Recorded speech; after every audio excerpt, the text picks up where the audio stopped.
mialan e beolala nenahy e manomboka amin'ny fantsilaina azafady tompoko ianao va mba misolo akanjo ihany mba te anontany anao za alohan'ny amaliako ny fantsinao mba lazao amiko hoe inona no mahatonga anao manontany an'izany hatramin'ny nahitako anao mbola tsy nahitanao ny solo akanjo aho ikeko fa tsy misolo akanjo aho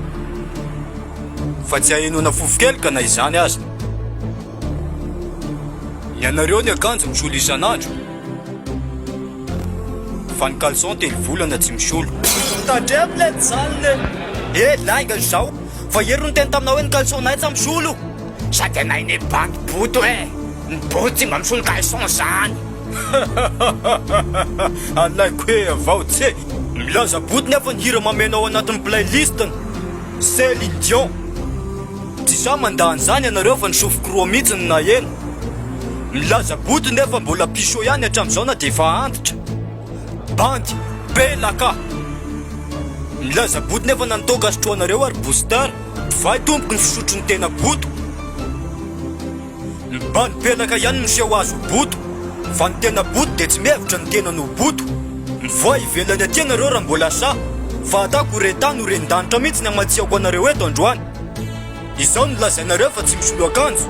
ny akanjonareo fotsiny misolo isanany nefa ny lotony vatanareo fa tsy lazaina antsony nitsokoka efa maneho saritanin'ny Madagasikara hatramin'ny volondoanareo ary tsy efa nareo no manapaka azy mba entiko ampiavaka any tsy hanapako ny anahy io ny anareo akamoana tsotro zao angambany any amin'ny tsitamasy efa rasta azo mba mifanala baraka kely a sa manala baraka izy fa milaza ny marina fa nareo sa mazaka fansilanina aho nefa tiako taminareo mamay hoa io tompona io e makanao zay tompo e io nenay e io nenay ma nadresy nenay e tadresy nenay e ataovy mamanitsy izy tompo a sy manga makanao e saranga tena miaikanao mafy anao e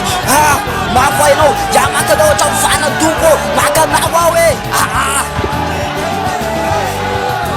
mangataka selfie mbonga selfie tompo a selfie oa